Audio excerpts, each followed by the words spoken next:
Kinakita 30% ka na daw. Dili man. Kumbaga, Dili ba? mo gud. Stadler mo gud 16 Oh, sa days. askado lagi. Pero kung sa ako na to dyan overall na 1 to 16 kumbaga. Maminaw, Dama kita 30%. Kinin sa Domingo, kung kumplito na ito nga, nadutihan.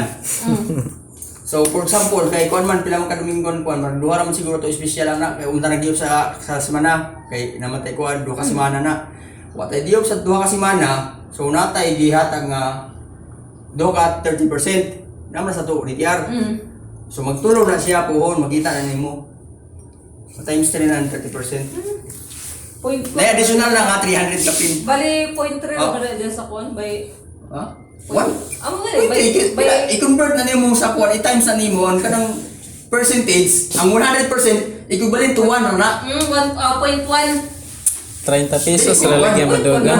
Sa Dili. kuwan.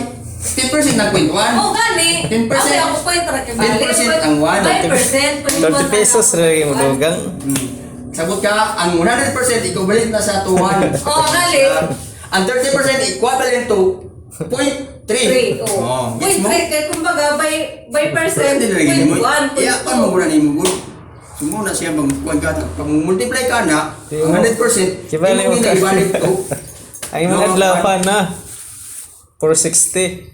Eh lugang raman ka ang 30. Kapin. Manid na kapin. Gusto ni mo ko. 30% lang sa kuan. 30%. To. Pila man 30% ng 400? Kapin, 35. I-times na ni mo daan. 100 na daan sa kuan o. Kung sa 300 kuan, 100 na daan. Kapin. So 100 kapin. 100 na Isa kapin. ka adlaw mo gud na dili mo na 16 days. Hindi mo 16. Kasi yung 16 days na pa. Lagi mo ng 16 days. Isa ka adlaw mo gud na di. 30%. Di. Pila ray dugang.